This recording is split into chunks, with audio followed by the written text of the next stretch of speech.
सात भाई और उनकी एक बहन की कहानी। इसलिए उसने सोचा कि अपने भाइयों को इसके बारे में नहीं बताना चाहिए और उनसे यह बात छिपा कर रखनी चाहिए। उसने अपनी ओढ़नी और दीवारों पर खून को पोंछना चाहा, लेकिन फिर दिमाग में विचार आया कि यहाँ तो मेरे भाई आसानी से देख लेंगे। फिर उसने अपने खून को साग में ही पोंछ दिया। जब शाम को सातों भाई शिकार करके आए तो बहन ने भाइयों के लिए भोजन परोसा। आज सातों भाइयों को साग बहुत ज़्यादा स्वादिष्ट लगा और सभी अपनी अंगुलियां चाटते रह गए और अपने बहन की पाक कला का बखान करने लगे। अपनी तारीफ सुनकर बहन भी बहुत खुश हुई। अगले दिन सभी भाई सुबह खा पीकर जंगल में शिकार के लिए निकल पड़े। वो शिकार तलाशते तलाशते थक गए और एक पेड़ की छांव में बैठ गए और बातों ही बातों में सातों भाई रात के भोजन के बारे में बात करने लगे। रात में बहन ने जो साग बनाया था उसी की चर्चा करने लगे। सभी कहने लगे कि इतना स्वादिष्ट साग उन्होंने कभी नहीं खाया। सातों भाइयों ने विचार किया कि आज इसके बारे में अपनी बहन से ज़रूर पूछेंगे और जान कर रहेंगे कि साग में उसने ऐसा क्या मिलाया कि साग इतना स्वादिष्ट बन गया। जब सभी भाई घर आए तो अपने बहन के खाने की तारीफ करने लगे। बहन बड़ी खुश हुई। तब सातों भाइयों में सबसे बड़े भाई ने अपनी बहन से पूछा कि कल तुमने साग में क्या क्या मिला दिया था कि साग इतने स्वादिष्ट बन गए। बहन ने बहाना बना दिया जिससे उनको सच्चाई ना पता चल सके।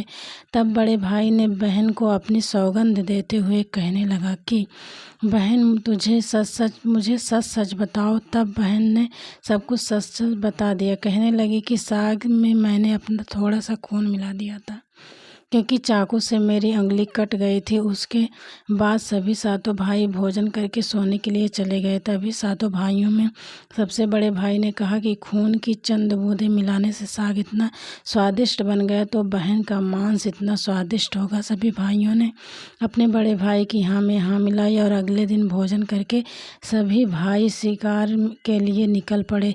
सातों भाइयों ने अपनी बहन को जान से मारने का प्लान बना लिया और कहा कि उसको मारकर उसका मांस पका कर खाएंगे। लेकिन यह बात सातों में से सबसे छोटे भाई को पसंद न आई। वह अपनी बहन को बचाने के लिए बहुत बेचैन था। वह इसका खुलकर विरोध नहीं कर सका था क्योंकि 6 भाई एक तरफ थे और वो अकेला था। शिकार करने के बाद सभी भाइयों ने एक टीले पर बांस के पट्टों का बना एक चबूतरा बनाया जिसे चांग कहते हैं। उनकी योजना यह थी कि बहन को बहला फुसलाकर यहाँ पर लाएंगे और तीर मारकर अपनी बहन की हत्या कर देंगे और उसका स्वादिष्ट मांस खाएंगे। अगले दिन बड़े भाई ने अपनी बहन से कहा कि बहन अब तुम विवाह योग्य हो चुकी हो और हमने तुम्हारे लिए एक योग्य वर की तलाश की है, अतः तुम सज संवर कर हमारे साथ चलो।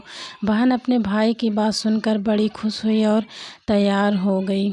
चलते चलते जब बहन थक गई तब वह अपने बड़े भाई से कहने लगी कि भाई और कितना दूर चलना होगा। तब बड़े भाई ने कहा कि बहन अब थोड़ी ही दूर वो जो टीले का ऊपर चांग दिख रहा है वहीं पर जाना है। टीले पर पहुंचकर बड़े भाई ने अपने छोटे भाइयों से कहा कि इससे रस्सी से बांस के खंभे के सहारे बांध दो। सभी भाई मिलकर अपनी बहन को रस्सी से बांधने लगे। बहन बहुत असहाय थी और अपने सभी भाइयों को हत्यारे की नज़र से देख रही थी और वह ईश्वर से कहने लगी कि हे भगवान, ये मेरे सभी भाई मेरे खून के प्यासे हैं। ऐसा कोई भाई नहीं है जिसके दिल में मेरे प्रति सराहना हो। ये सुनकर सबसे छोटे भाई का मन द्रवित हो गया, लेकिन वो बेचारा अकेला कर भी क्या सकता था। वह मजबूर था क्योंकि 6 भाई बहन को मारने के पक्ष में थे। बहन को बांधने के बाद बड़े भाई ने अपने सभी भाइयों को बाण से मारने का आदेश दिया। जब बड़ा भाई सबसे पहले धनुष से बाण मारने के लिए चला तो बहन अपने बड़े भाई के सामने हाथ जोड़कर करुण स्वर में कहने लगी कि मारो मारो भैया, छाती के लक्ष्य करके तुम्हारा तीर, तुम्हारा धनुष जंगल को जाएगा। मारो मारो भैया, छाती के लक्ष्य करके, भैया छाती से लक्ष्य करके। बड़े भाई ने कठोरता से बाण चलाया, लेकिन उसका तीर सही निशाने पर नहीं लगा। अब दूसरे भाई की बारी थी। वह भी बहन को मारने के लिए धनुष बाण उठाया। उसके भी सामने बहन ने हाथ जोड़कर वही करुण स्वर में गाने लगी। दूसरे भाई का भी निशाना विफल हो गया। इसी तरह से छहों भाई ने अपने बहन को तीर से मारने की कोशिश की, लेकिन सभी विफल रहे। अब सातवें भाई का आया। सभी भाई कहने लगे कि भाई पूरी ताकत से तीर चलाना और बहन को एक ही तीर में ढेर कर देना। यदि तुम्हारा निशाना चूक गया तो तुम जिंदा नहीं बचोगे, हम सब मिलकर तुम्हें मार देंगे। बहन ने अपने छोटे भाई की जान खतरे में देखे तो उसने भाई की जान बचाने का उसने निश्चय किया और वह ईश्वर से प्रार्थना करने लगी कि हे ईश्वर, मेरे भाई का तीर मेरी छाती में भेदने में सफल हो जाए। और वह फिर करुण गीत गाने लगी। मारो मारो भैया, छाती में लक्ष्य करके, छाती में लक्ष्य करके, तेरा तीर मेरी छाती भेद जाए। मारो मारो भैया, छाती में लक्ष्य करके मारो। छोटे भाई ने तीर चलाया और उसका तीर बहन के मर्म पर जा लगा। वह दर्द से तड़प हुई कुछ देर छटपटाने के बाद उसके शरीर से प्राण निकल गए। बहन के मरने के बाद सभी छहों भाई बहुत खुश हुए, लेकिन सातवां भाई बिल्कुल भी खुश नहीं था। सभी भाइयों ने मिलकर बहन के शव को चाक से नीचे उतारा। उसके बाद छहों भाइयों ने बहन के शरीर के बोटी बोटी करके काट डाले और बड़े भाई ने अपने सबसे छोटे भाई को जंगल से लकड़ी और पानी लाने का आदेश दिया।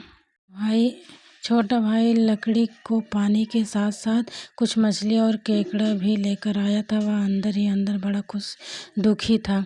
उसके सभी भाई बहन का मांस बड़े चाव से पका रहे थे। वह अपनी बहन का मांस नहीं खा पाएगा। यदि उसने ऐसा किया तो उसके सभी भाई मिलकर उसे गालियां देंगे।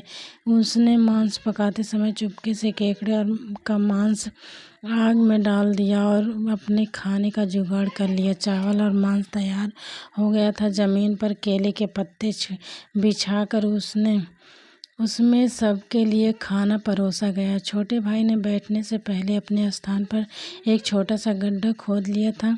उसने केले के पत्ते से परोसे गए बहन के मांस को उस गड्ढे में डाल दिया और मछली और भात खाने लगा। बाकी छहों भाई अपने बहन की हड्डियां चबाने लगे तो छोटा भाई केकड़ा चबाने लगा। भोजन करने के बाद बड़े भाई के कहने पर कुछ छोटे भाई ने सबका बचा हुआ जूठा साफ करने को कहा कि बहन बची हुई हड्डियां और उसके अन्य भाग जैसे कि सिर, नाखून, पंजे सबको इकट्ठा करके उसी गड्ढे में डाल दिया और ऊपर से मिट्टी डाल दी। कुछ समय पश्चात उसी स्थान पर बांस का एक पौधा उगाया। धीरे धीरे उस स्थान पर बांसों का एक झुरमुट बन गया।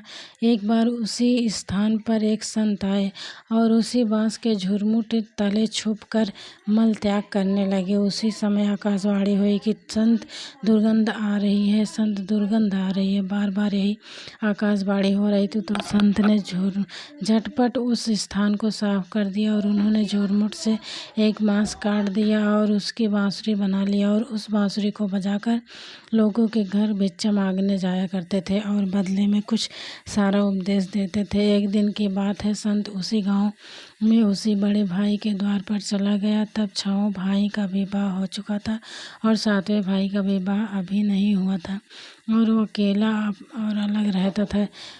जो ही संत ने बड़े भाई के आंगन में कदम रखा उसी समय बांसुरी बोल उठी कि नहीं बाजो रे बांसुरी, यही है दुश्मन सबसे बड़ा। बड़े भाई के घर नहीं बाजो रे बांसुरी, दया प्रेम सब छोड़कर रिश्ते में यही दाग लगाया है। नहीं बाजो रे बांसुरी, यही दुश्मन है सबसे बड़ा। बड़े भाई के घर नहीं बजा रे बांसुरी, योगी के बांसुरी से बार बार यही आवाज़ निकल रही थी, जिसको सुनकर बड़े भाई के पसीने आने लगे। उसने अपनी पत्नी से योगी को तुरंत भिक्षा देकर विदा करने को कहा। ऐसा करके संत सभी 6 भाइयों के पास गए। तब सभी के सामने यह बांसुरी यही गीत गाने लगती। सभी भाइयों ने अपनी पत्नी से भिक्षा दिलवाकर उस संत को अपने द्वार से विदा कर दिया। उसके बाद संत सबसे छोटे भाई के द्वार पर पहुंचते हैं। वह अकेला रहता है और सबसे अलग हो जाता था। जैसे संत 7वें भाई के द्वार पर पहुंचते हैं, वैसे ही बांसुरी बोल उठी, बाजो रे बांसुरी, मेरे सबसे छोटे भाई के घर। मन की बात मन में छुपा कर युग युग से रखा है अंतर में, बाजो रे बांसुरी, यही है मेरे सबसे प्यारे भाई का घर। योगी के बांसुरी से यह प्यारा संगीत सुनकर छोटे भाई ने उस संत का अपने घर में स्वागत किया और संत को बैठने को कहा। संत को जलपान करवाया तो छोटे भाई ने बांसुरी के बारे में योगी से पूछा, तो संत ने सब कुछ कहा सुनाया कि उसने कैसे बांस को काट कर बांसुरी बनाई और कैसे आकाशवाणी हुई थी। छोटे भाई ने संत से विनती की कि वह इस बांसुरी को मुझे दे दे। यह सुनकर संत ने उसे बांसुरी सौंप दी। संत के चले जाने पर छोटे भाई ने बांसुरी को अपने सिरहाने पर धूप दीप जलाकर बड़े सम्मान के साथ रख दिया। कुछ समय बाद छोटे भाई घर में परिवर्तन दिखाई देने लगा। जब वो काम से घर लौटकर आता तो अपना घर साफ सुथरा पाता। जब रोज रोज उसके गैर मौजूदगी में उसके घर की सफाई होने लगी तो वह अपने भाभीियों से जाकर पूछने लगा कि हमारी गैर मौजूदगी में क्या आप लोग हमारे घर की साफ सफाई करते हैं? तो सभी ने कहा, हमें अपने काम से फुर्सत ही नहीं मिलता तो हम तुम्हारे घर पर साफ सफाई करने के लिए क्यों जाएंगे। यह सुनकर छोटे भाई ने यह निश्चय किया कि वो आज छुप कर देखेगा कि उसकी गैर मौजूदगी में उसके घर की साफ सफाई कौन करता है। इसलिए छोटा भाई काम पर नहीं गया और घर में छुप कर देखने लगा। जब घर सुनसान होने पर जिस स्थान पर उसने बांसुरी स्थापित की थी, उसी बांसुरी से उसके बहन की शक्ल की एक लड़की निकलती है। उसके घर का सारा काम करके उसी बांसुरी में समा जाती है। यह सब देखकर छोटे भाई को अपनी आंखों पर विश्वास नहीं हुआ। उसके बाद उसने यह बात अपनी बड़ी भाभी को बताई तो बड़ी भाभी ने अपने छोटे देवर को समझाया कि जैसे ही लड़की बांसुरी से बाहर निकले तुम उस बांसुरी को आग के हवाले कर देना। उसके बाद उस पर तुलसी जल छिड़क देना, फिर देखना क्या होता है। छोटे भाई ने अपनी बड़ी भाभी के कहे मुताबिक सारा काम किया। वह बांसुरी से लड़की के निकलते ही बांसुरी को आग के हवाले कर दिया और लड़की पर तुलसी जल छिड़क दिया। तुलसी जल के स्पर्श से वह लड़की मानव रूप में आ गई। भाई ने देखा तो यह उसकी छोटी प्यारी बहन है। उसने अपनी बहन को गले से लगाया। उसके बाद दोनों भाई बहन बड़े प्रेम से रहने लगे। बहन ने भाई को और भाई ने बहन को अपना लिया और दोनों उसी घर में प्रेम पूर्वक रहने लगे।